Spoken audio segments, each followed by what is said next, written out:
Hello, and welcome back to the second part of Come Taste the Difference Good Management Can Make in Your Crisis with Melissa Mack. I'm Ainsley Sparks, the Communications and Marketing Manager at BookNet Canada. And as you know from our last session, Melissa Mack is a corporate crisis preparedness consultant specializing in establishing training and exercising corporate crisis management teams. Her passion is developing and conducting training and tabletop exercises for teams of all maturity levels. Melissa uses her strong attention to detail and deep understanding of team dynamics to create exercises that push crisis management, incident management, and business continuity teams to learn and improve. Melissa knows the most effective ways to exercise a senior leadership team, and she's not afraid to use a hurricane, a cyber attack, or a zombie apocalypse scenario to do it. Over to you, Melissa. Thanks very much. Hello, folks. Lovely to be with you again. And thank you very much in advance for your time. I'm going to go ahead and share my screen with my slides. And just a reminder, I absolutely am taking every excuse I can to cram as many Schitt's Creek references into this presentation as possible. Some of them are a bit of a stretch, I will admit, but some of them I think actually work. So just bear with me on that. And as Ainsley mentioned, you're welcome to ask questions anytime via the Q&A. We will have a little bit of discussion again with the live polling feature, similar to what we did last time. But I do have a bit more material to get through this time, so I'm going to try and get through my material and then do questions at the end. So if you want to pop questions into the chat so that you don't forget them later, feel free at any time, and we'll just get to those at the end. So let's get going. As a reminder, last time we talked about what is a crisis, what is crisis management. We talked about how to examine your organization's current capabilities. And then we talked about how to create an appetite for preparedness within your organization by asking questions carefully. And we talked about how to use a post-incident review to debrief following a crisis, potentially using COVID-19 as our post-incident. The pandemic is not over, but as a way to start the conversations within your organization of how to build a crisis management program. Today, we're going to be talking about understanding elements of a crisis management program, identifying and working with key partners in a crisis. This is especially important for organizations that are not big, giant companies that really would need to rely on some external partners in a crisis. We're talking about how to recognize crisis management program elements and variables, and then how to develop a crisis management program that fits your organization. And following this session, you'll receive a handout with points that we're covering throughout, as well as a copy of these slides. So, similar to last time, we're going to use that live polling feature. So I'm going to ask if you on your phone, it works really well, or if you have a second monitor, you want to open up a browser window. But if you want to go to menti.com and enter in the code 22779167. And that's on the bottom of your screen right now. And I'm going to switch my window to open up to that feature. Oops. There we go. And you'll see the code is at the top of the screen now. So it's menti.com, and the code is 22779167. So this is, I want to ask if you've started asking questions since our last session. We talked about some of the different types of questions to start asking in your organization around a crisis management program, what it already exists, where might there be areas to develop in the future. If you've started asking those questions already in your organization, I would love to hear what kind of responses you've heard. And I'll let you know right now, just a reminder that your responses will be anonymous here, so they will come up on the screen, but I won't know who wrote what. So keep in mind that everything that you type and submit will be visible to folks on the call. And for this one, because some of it might be kind of sensitive, I'm not going to call out specific ones that I would like more detail on, but I'm going to encourage folks to, once you submit your answers, if you want to provide more clarity or talk about your response that you've heard with the group, I would welcome that as well. So I'd just like to ask folks, if you have started asking those questions in your organization, what kind of responses have you heard? I'll give you a minute to put anything. There we go. We're working on a plan. Yeah, I love that. Good. And I understand that perhaps you haven't had a chance to start asking those questions yet, and that's perfectly okay. Teams should be able to handle team type crises. Sometimes HR needs to step in. Ooh, good answer. I like that. You don't need to respond to this, but I would wonder if the person who asked the question got that response. If you're in an HR role, did that make your heart rate quicken a little bit? Because I think if it were me, it would. But that's understandable. A lot of times HR gets called in to respond in a crisis. And that's actually one of the things we're going to talk about coming up in the session is HR's role in a crisis and why it is one of the most challenging roles in a crisis. I asked about crisis versus disaster management. The response was ambiguous. I was left with the feeling that a separate crisis management plan is a future feature. Love room for opportunity in the future. Yeah, that's a good question too. I like that phrasing it about crisis versus disaster management. And that, as we talked last time about kind of terminology, it's going to vary depending on who you talk to, what they think is crisis management, what they think is disaster management. If it was an IT or information security type person that you asked about, in their mind, disaster recovery might mean solely focusing on IT systems, applications, network access, restoring that in the event of an IT outage. But if it's somebody who comes from a public sector response background, disaster management means something entirely different as well. Good. I'll give another 20 seconds or so in case anybody else has a response. But understanding that you may not have had a chance to start asking yet, and that's okay. Also, if anybody wants to share verbally more about their response, I'm happy to hear more about that. And if not, that's okay too. I understand this is the most sensitive question that we're going to be discussing today, so that's all right. All right. I'm gonna go on. We can come back to this in a bit if we need to. But going on with our sessions. So we're going to be talking a lot today about the elements of a crisis management program. So I've broken these into kind of 4 main elements, and we're going to talk about each of these. And this is kind of generally the order of operations if you're going to be implementing a crisis management program in your organization. Starting out with a charter and then identifying your team, both what is your team composition and then who fills the roles on that team. Identifying your response process, so how does your team actually work together to respond to a crisis, and then a plan, making sure you're documenting all of this and making it usable for the team in a crisis.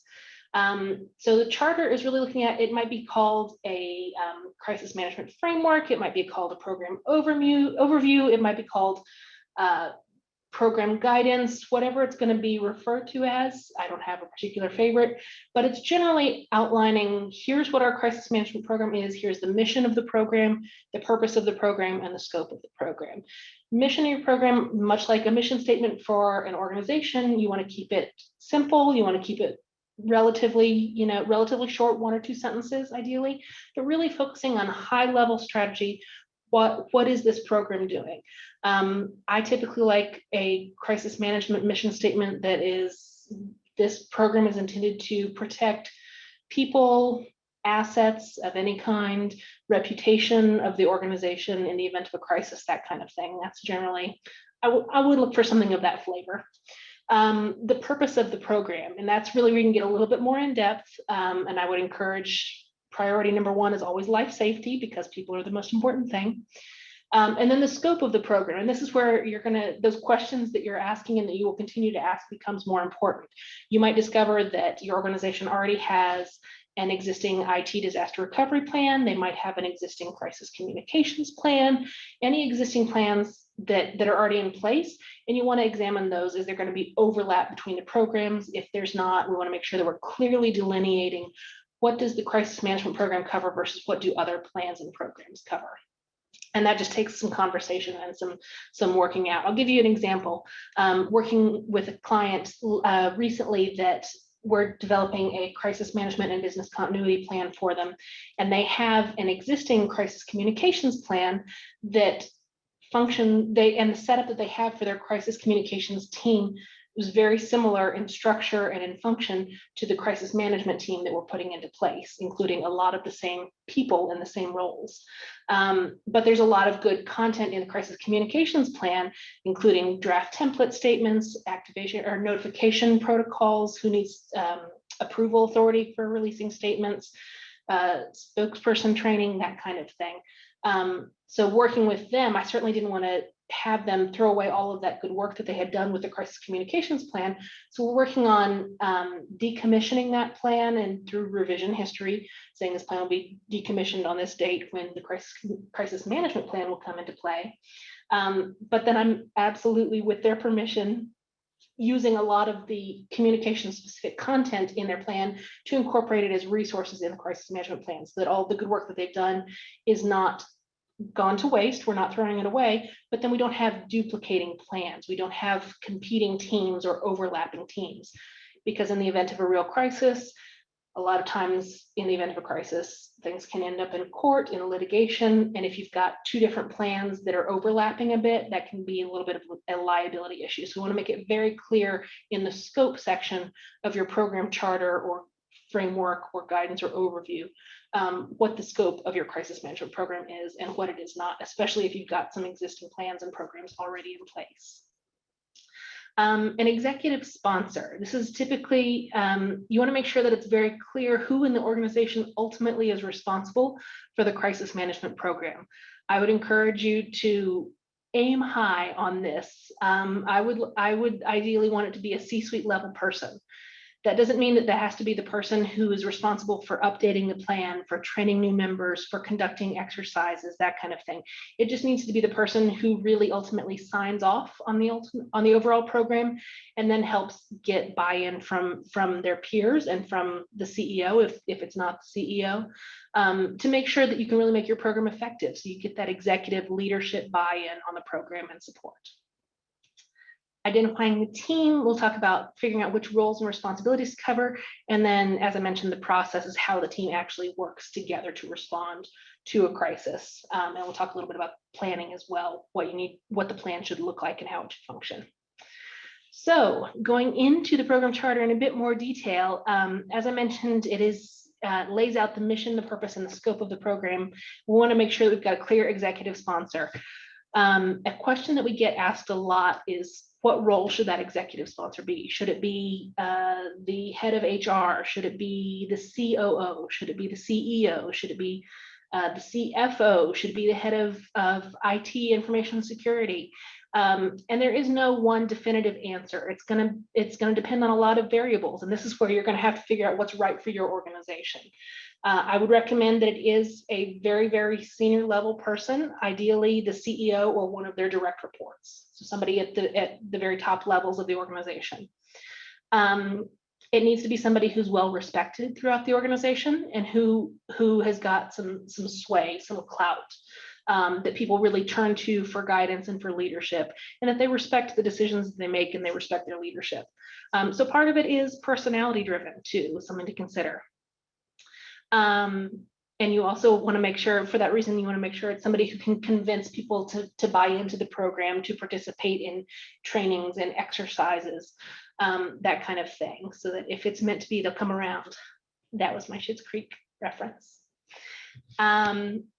Looking at defining your crisis management team, so putting your team together.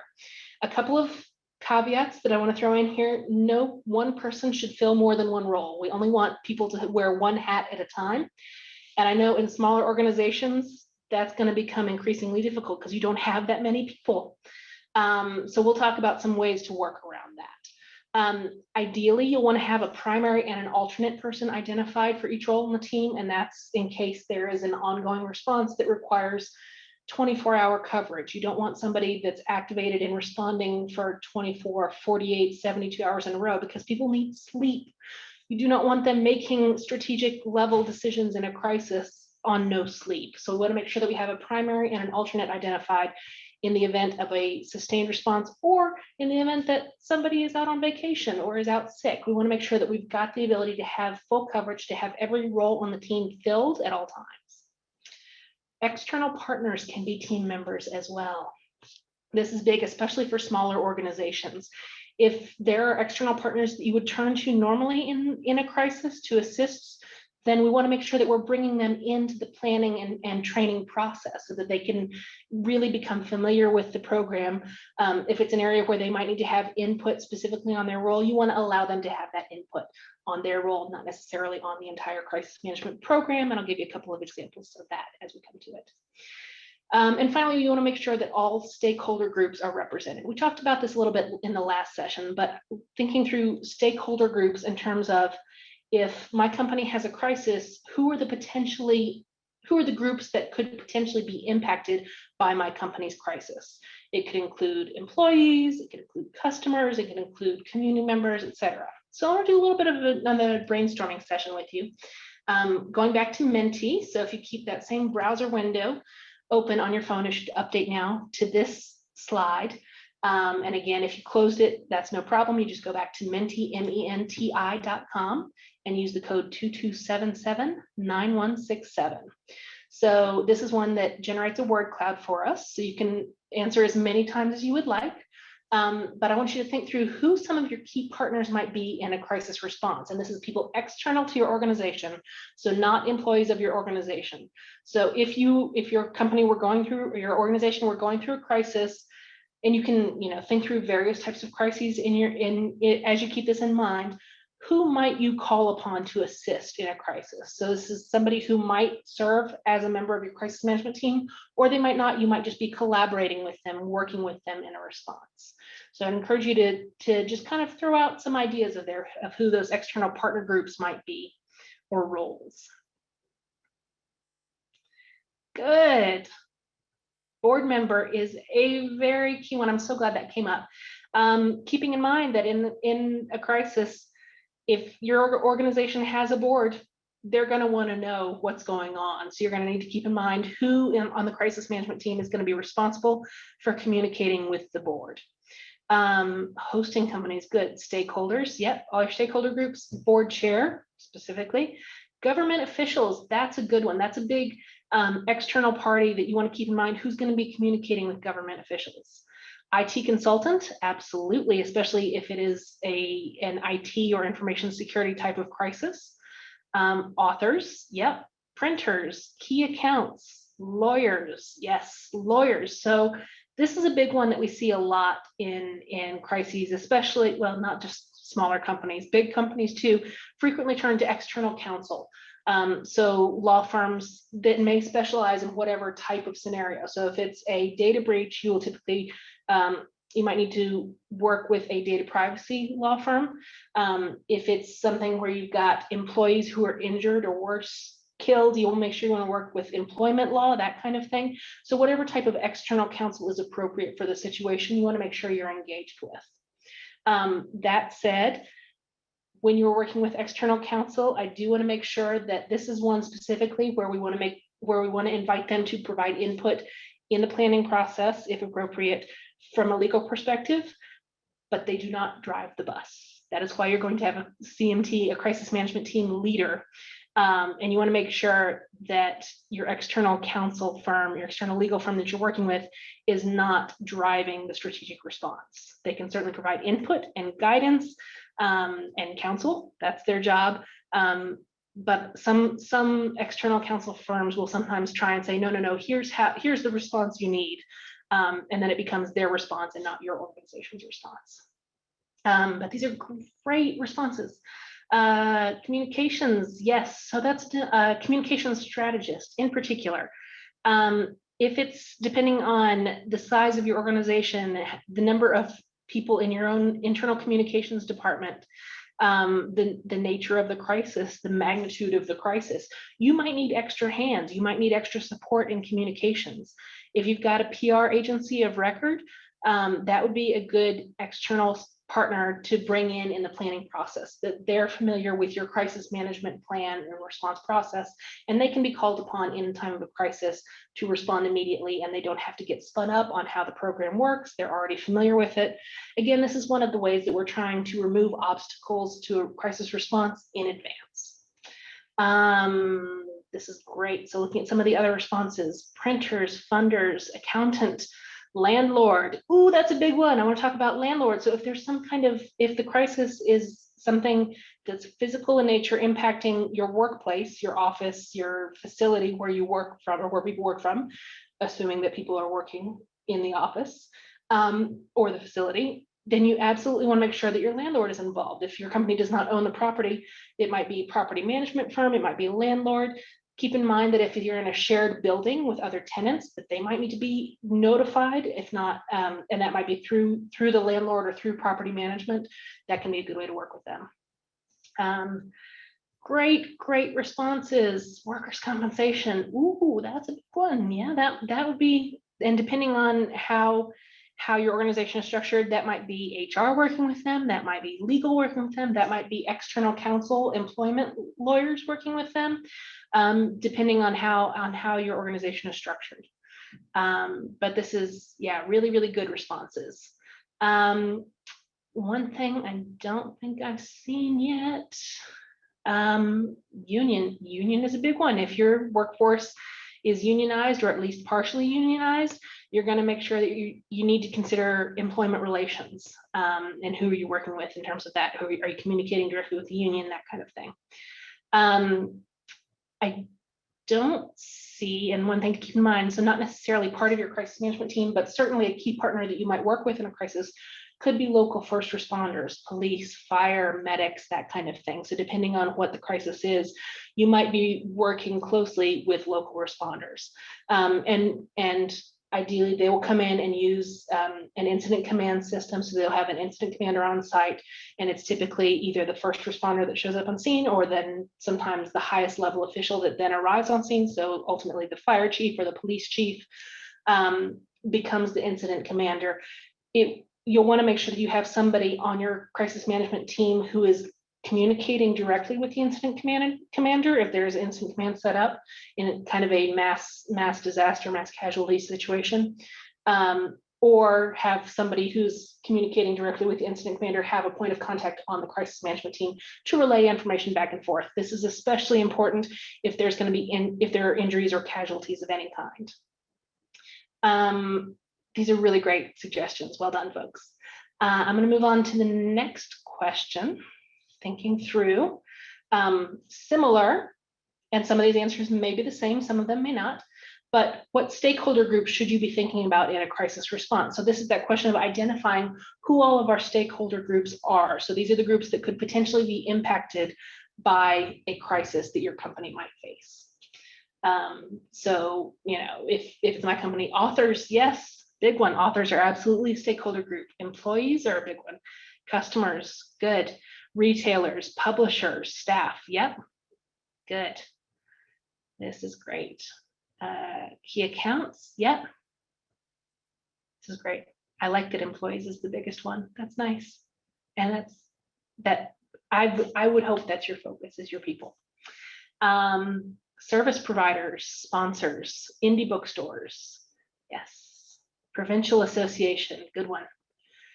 Owner, yeah, absolutely. If the owner of your company is not a member of your crisis management team, which is entirely possible that they're not, they're going to be a stakeholder that you're going to need to communicate with and keep in mind. Funders, same idea. Students, good. Staff, board, yes, absolutely. Exactly. You also thinking through, we've got board members. As we mentioned, if it's something, you know, that occurs in your workplace, property manager, landlord would come into play here, potentially other tenants. If they're community groups, if it's some kind of thing where there's going to be any sort of environmental issue at all, you want to make sure that you've got all of your community groups identified in advance. This can include environmental groups, it can include neighborhood associations, it can include local government, you know, mayor or provincial leaders, that kind of thing, town leaders, city leaders, First Nations groups, include, you know, any type of local community group as well. We want to make sure that we're taking them into account. Yes, sponsors, retailers, funders, agencies. Ooh, yeah, exactly. Good.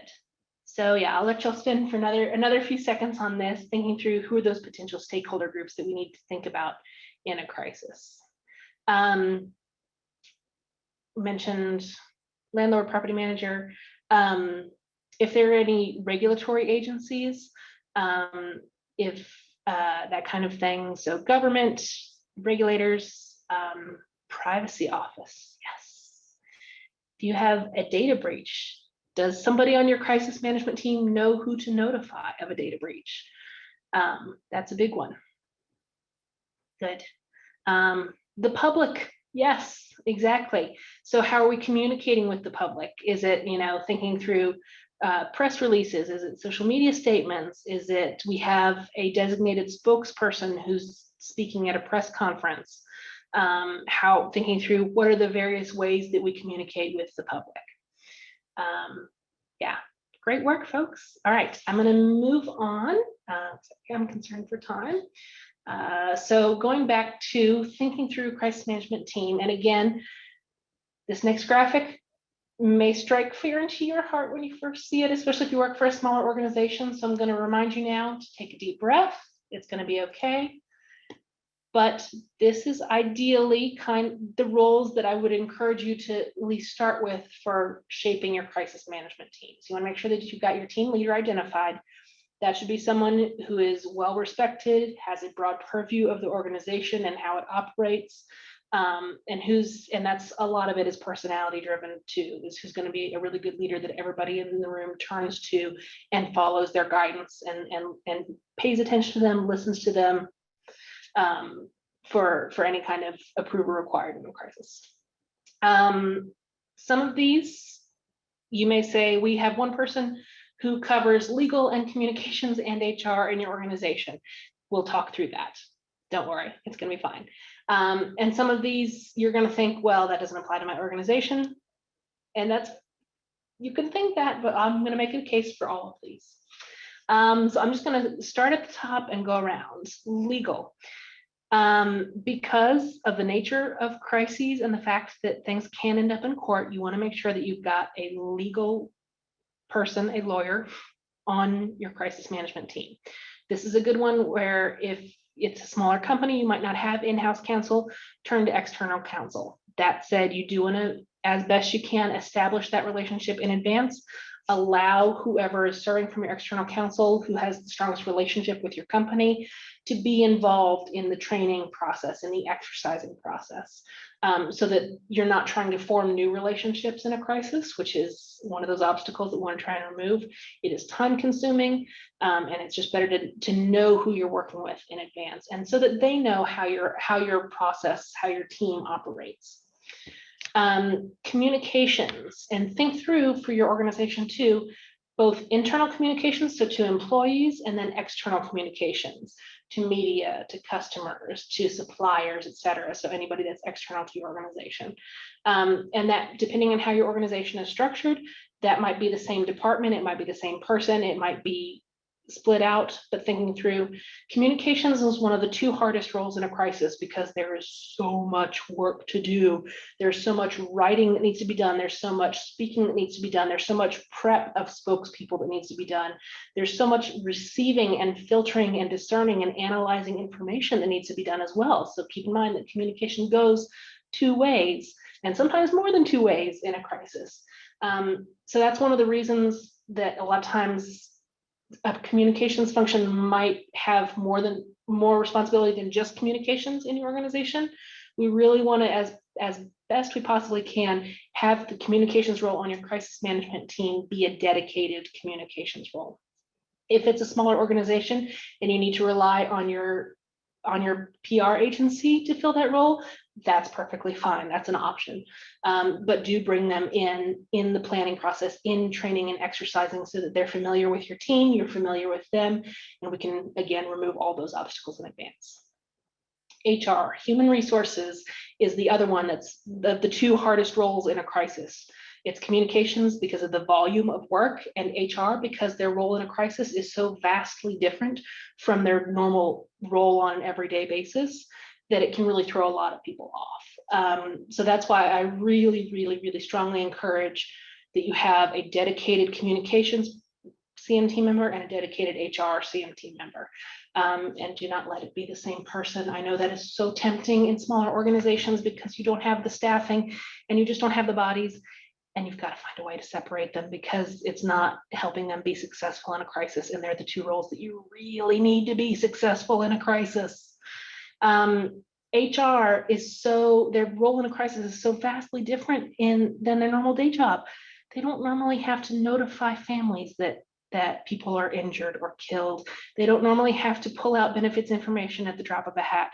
They don't normally have to try and figure out where our employees are, what the status is, who's at which hospital, who's communicating with families, what are we providing for employees, that kind of thing. It's a lot to manage in a crisis. So there really needs to be a dedicated HR role. IT, so however your organization is structured for information technology, if information security falls, if IT and information security are part of the same organization, that's fine. If they're separated and you want to have an IT member on your team and an information security or cybersecurity member on your team, that's fine.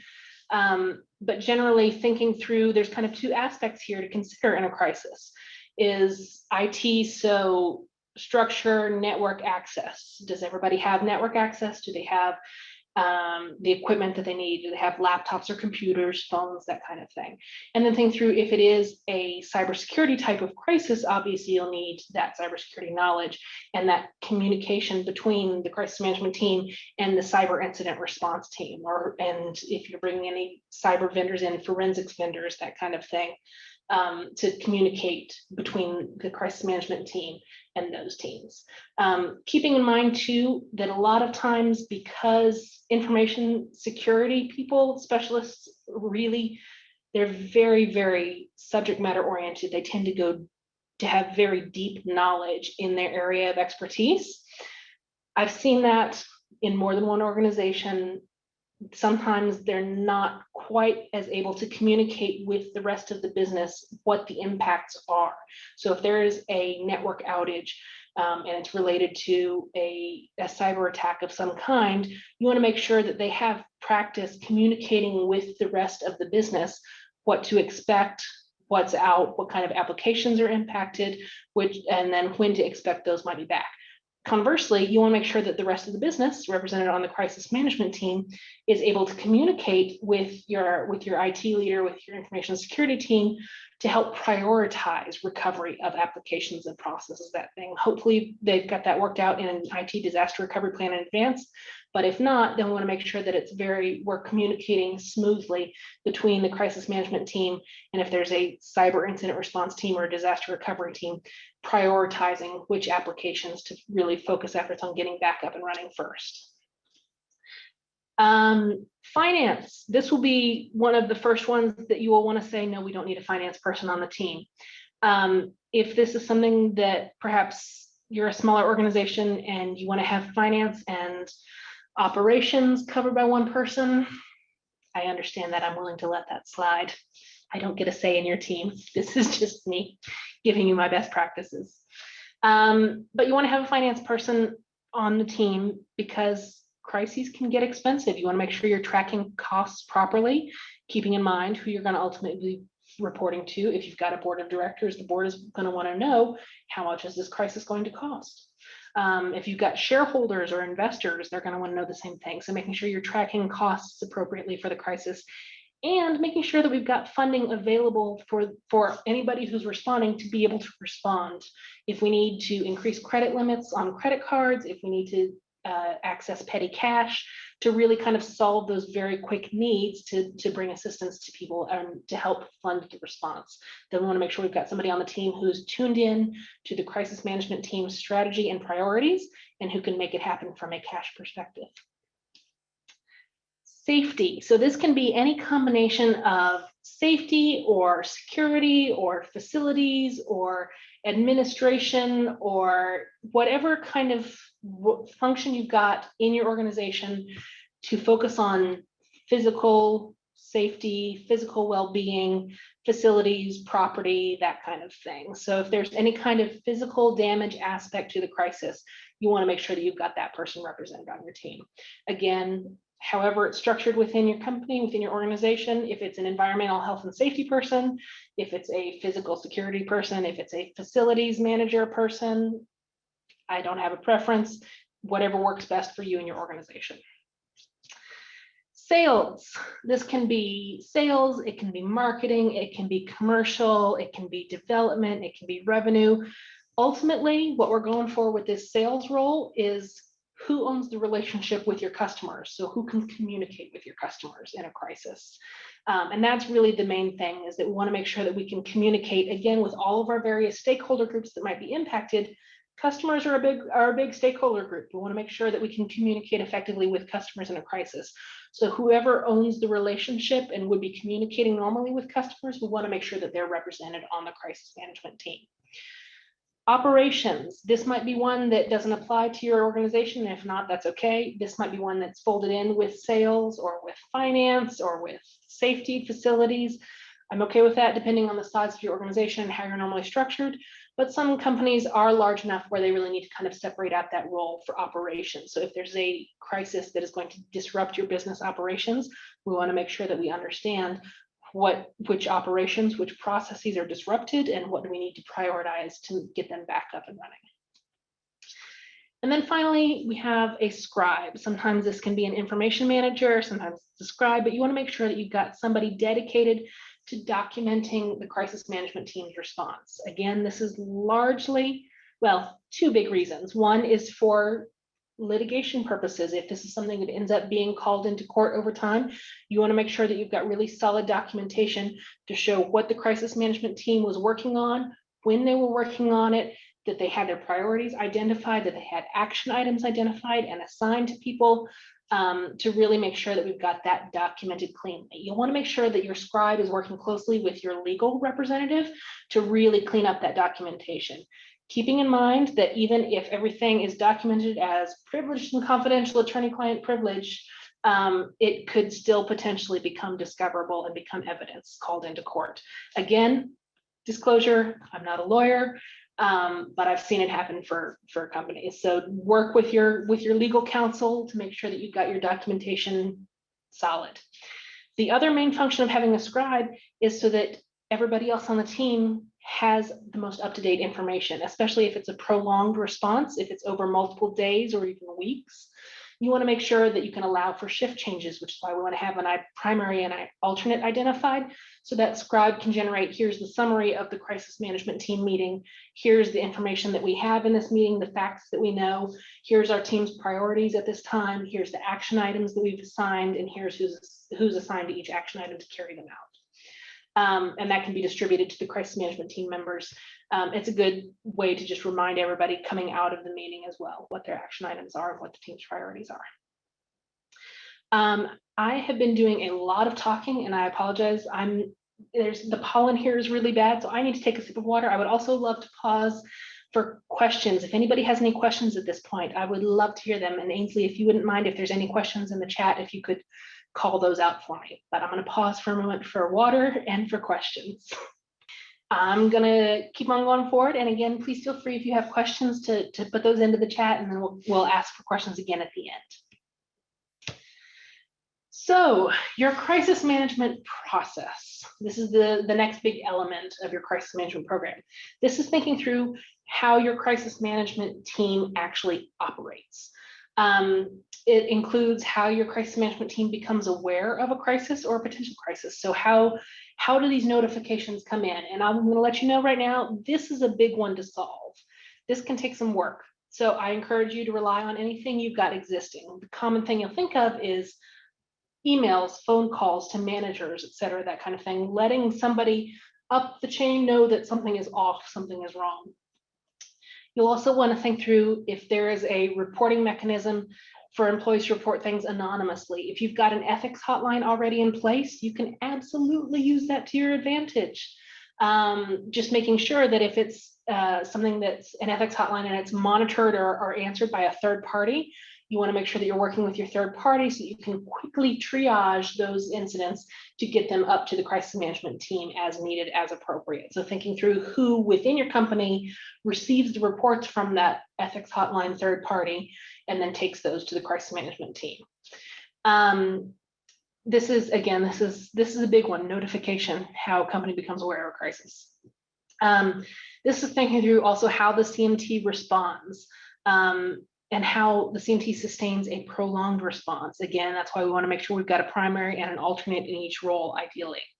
And additionally, how the CMT improves over time. So we encourage generally this kind of response process that includes assessing the situation, so that either if the entire team is looked at it, or one person who receives that initial notification that boop, boop, something's wrong, a potential issue here, how do we assess the situation, thinking through what's the current facts, what do we know about this current incident, and keeping in mind this might be something that isn't very clear immediate activation event. It might be lights flashing, sirens going off, you know something's wrong, or it might be something that bubbles up slowly over time. COVID-19 was one of those that bubbles up slowly. You see reports that there's been a new virus discovered in China, and you see that it's spreading within Wuhan, and then we see that it's spreading over time, and then all of a sudden it's reaching our continent, and all of a sudden it's reaching our city, and it's one of those that bubbles up slowly over time. So keeping in mind that we need to assess the situation both for immediate events and for slower bubbly up type events. Apologies to our captioner for that one. I realize that's incorrect grammar. Sorry. And then looking at how do we activate the team? So who makes the decision to activate the team? Who has the authority to activate the crisis management team? And then how do you actually get the team together on a call? This has become easier over the years with tools that we use, especially now that a lot of folks are working from home. For folks that are using Microsoft Teams, it's very easy to set up a team in advance and just start a call and send out a notification that, hey, we're meeting. You can send a calendar invite. There's emergency notification systems that will send an email, a phone call, a text message, etc. Carrier pigeon almost, all at the same time to really let you know that something is happening and you need to respond. And then how do you respond as a team? And we'll come back to that in just a minute. But then the review process is how do we improve over time? And that's using that post-incident review process that we discussed in the last session, and looking at what went well and what can we do to improve in the future, and how do we identify those lessons learned. But zeroing in on the respond part of the process here. So how does the crisis management team respond as a team? The tendency that I see a lot of times is a company is going to want, and this is the word that everybody says that they want a playbook. They want a playbook that tells them exactly, checklist 1, 2, 3, 4, 5. These are the things that we need to do as a company to respond to a crisis. And in some cases that is appropriate, but not all cases. And I want your company to be able to respond in all cases. So what I'm going to give to you is the response cycle that we use. So it's got 3 different components, and you'll notice it is a cycle, so it's iterative, but it's generally 3 different phases. And I'm going to start with the brief section. So the briefing part of this cycle is where the crisis management team convenes, either on a call, on a video chat, in person, or some combination thereof. And we get a quick situation update. What are the facts? What do we know about the situation? And early on in a crisis, it might not be much. You might not know many facts at that point. And there's going to be a lot of things that you want information about that you might not have. You've got to be very clear about what are the facts, and also make sure that going into that call, if you're the one coming in with the situation update with the facts, have they been verified? How do we know these are facts? Who reported them? Are they certain facts, or are these rumors? Could they have been potentially from an unconfirmed source? That kind of thing. That's important to keep in mind too. But the briefing portion of the cycle is very, very situation update and fact focused. So what do we know at this time? We move then into the discuss phase. This is where we look at impacts to the organization or potential impacts. It's where we're examining our stakeholders' needs. So thinking through all of our potential stakeholder groups that could be impacted by the crisis. How could they be impacted by this crisis? How are they impacted by this crisis? What are their needs going to be? How are we going to communicate with them? What are we going to communicate to them and from them? What are we going to hear from them? And then identifying what are our team's priorities in the response, and what are the action items that we need to fulfill in order to execute our response, keeping those priorities in mind. So generally the brief stage of this response cycle is very short. It might be 5 minutes long, it might be 20 minutes long, but it's generally kind of in that time frame. The discussion phase is typically a little bit longer because you do have to work through and talk through as a team, identifying what those priorities are, what the impacts are, both to the organization and to potential stakeholder groups. Identifying those stakeholder needs, making sure that we've got every stakeholder group represented on the team. If somebody is not, if out sick or on vacation, do we have their alternate CMT member represented, and do they have the ability to communicate with those stakeholder groups as needed? And then again, it's identifying those action items to fulfill the priorities and really carry out the team's response. We then move into the act phase of the response cycle. And this is typically where the crisis management team meeting ends and the crisis management team members go out and they execute their action items.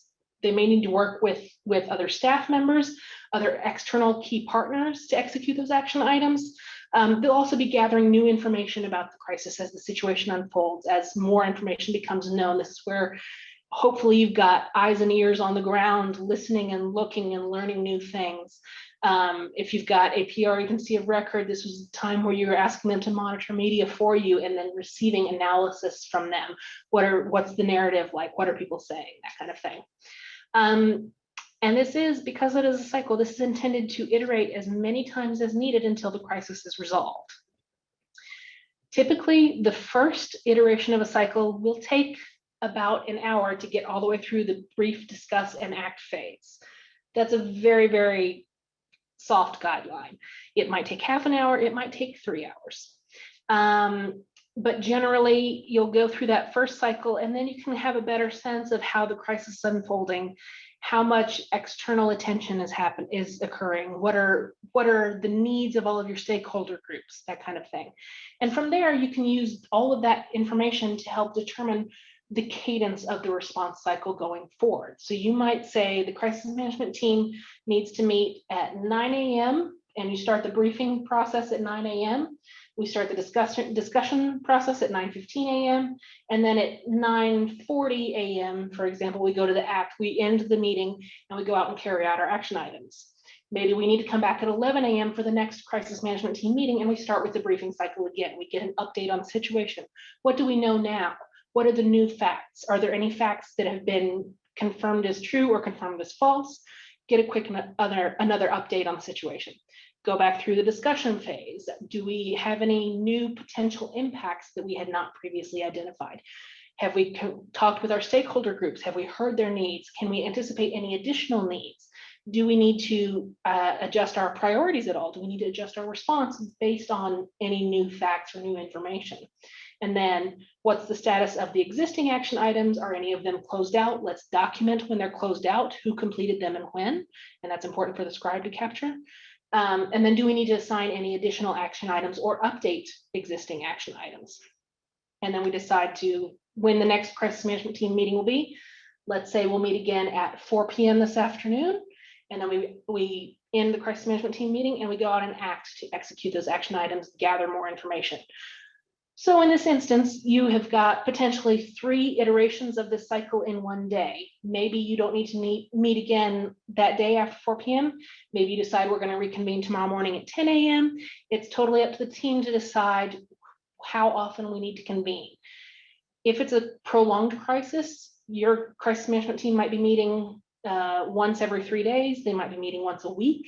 They might be meeting, once every 2 weeks. It just depends on the crisis itself. And that's why we want to really make sure that we allow in our crisis management programs context. It depends entirely on the crisis. It depends on our team's capabilities. Is everybody available to respond? Do we need to bring in additional partners? Do we need to identify new partners? Hopefully not. Hopefully you've got all of your external partners identified in advance. But if we do need to adjust on the fly, we can do that. I am gonna move on to the next slide. I realize there's probably questions here, but I want to hold that for the end. So our last component, our last program element is a plan. This is documenting everything that you've done so far. So making sure that you're documenting the program charter, the mission, the purpose, the scope. You want to make sure that you're documenting what the roles are on your crisis management team and who is filling each of those roles. Also, you want to make sure you get contact information for all of your CMT members in the event that your normal communication structure is unavailable, and perhaps that's the crisis. Just something to consider. So we've got our team identified. We want to make sure that the plan is action oriented.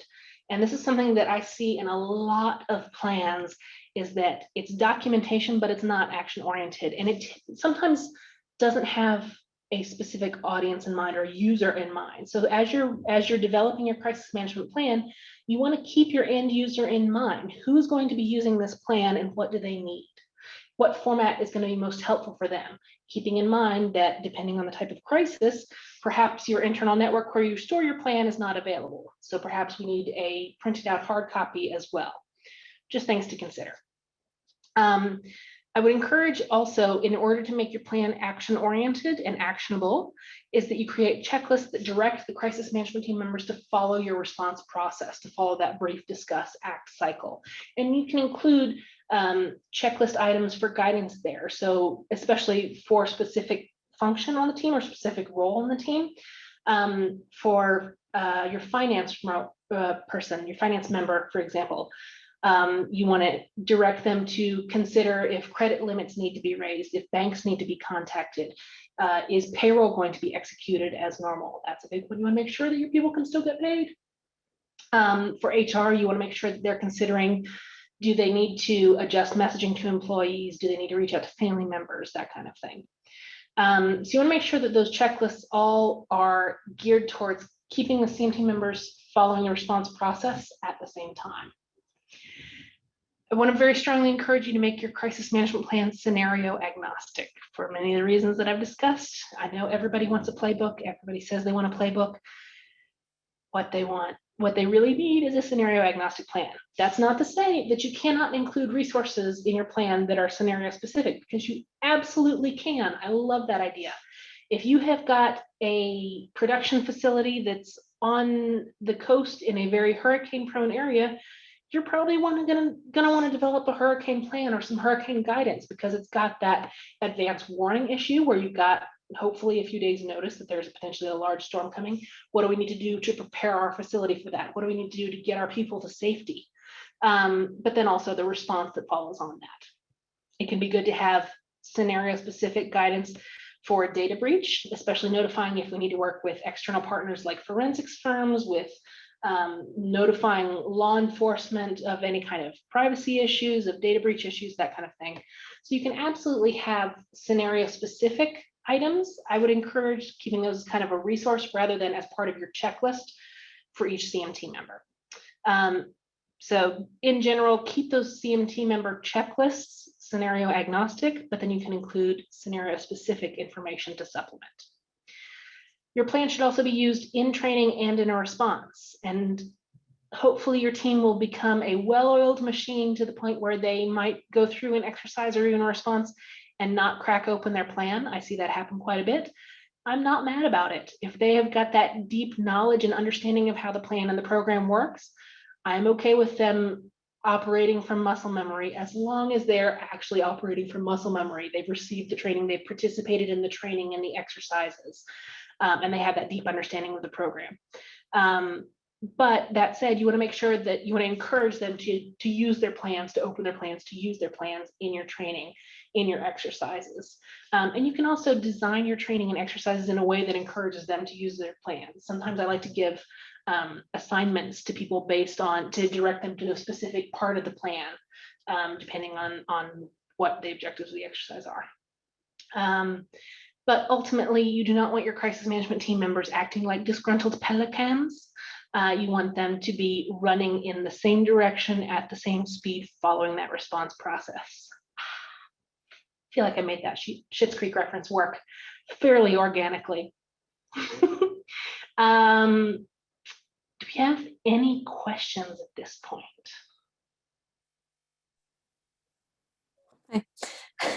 We have a question in the chat from Dawn, who said, who might be responsible for predicting a crisis, and how do you be proactive?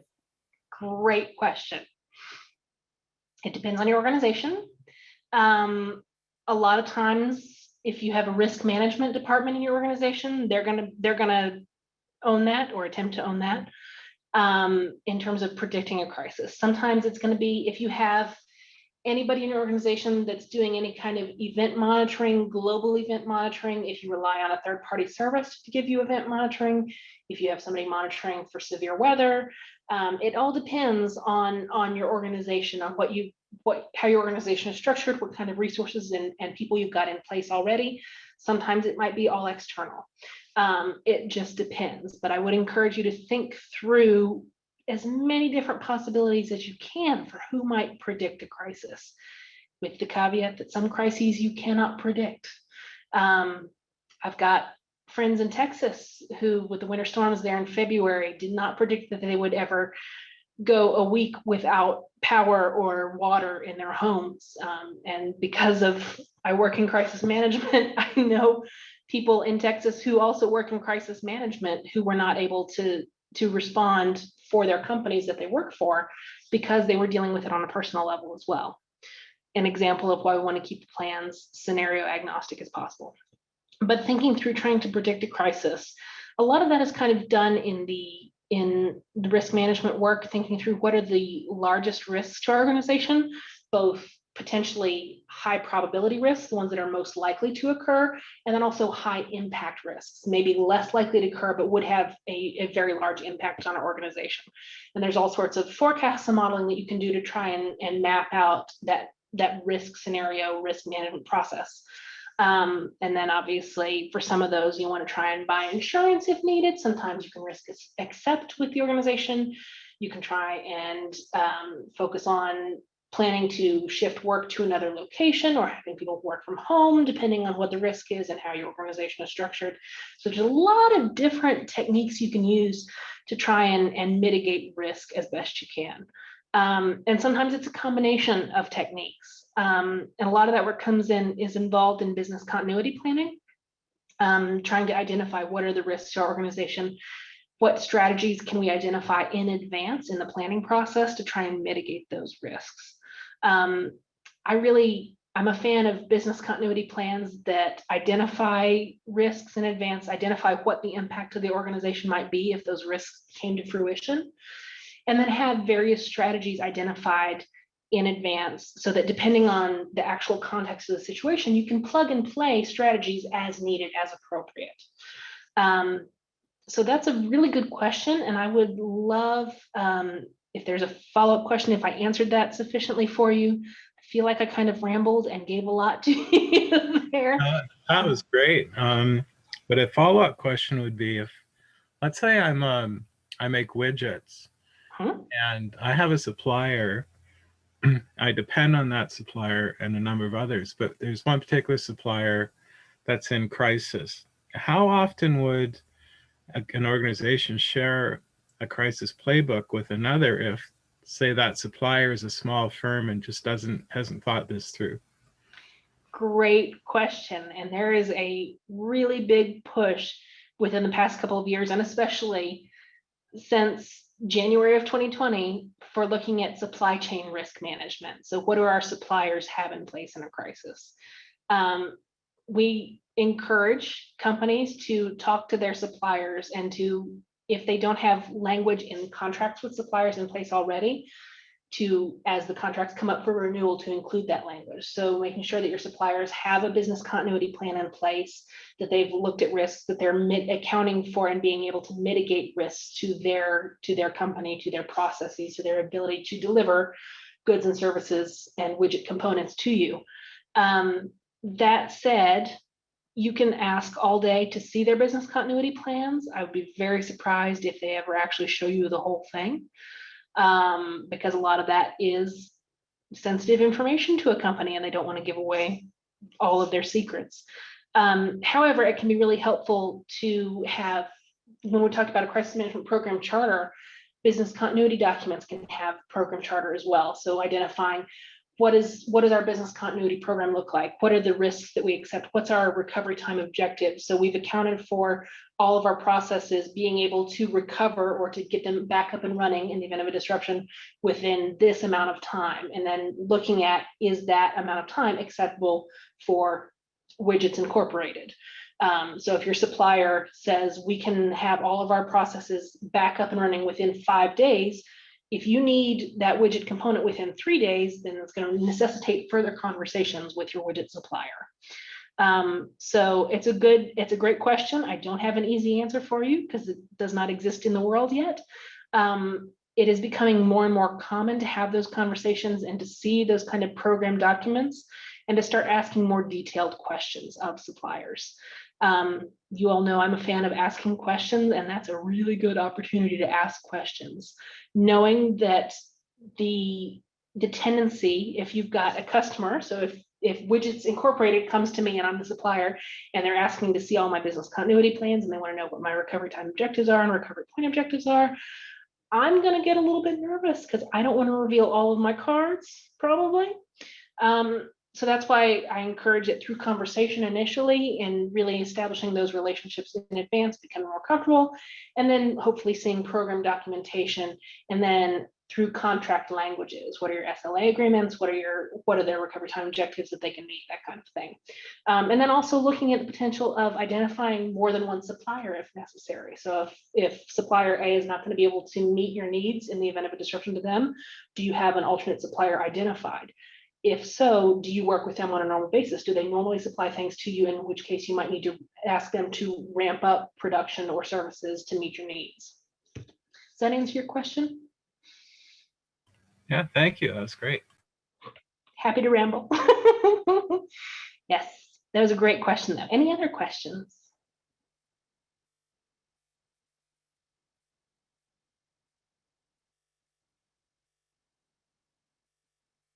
All right. And that's we got through it. So I would love to, I'm going to stay on the line if anybody has any questions specific to your organization that you want to ask. If you want to kind of bounce any ideas off of me, I'm happy to chat further. But that is all my materials. So we'll follow up.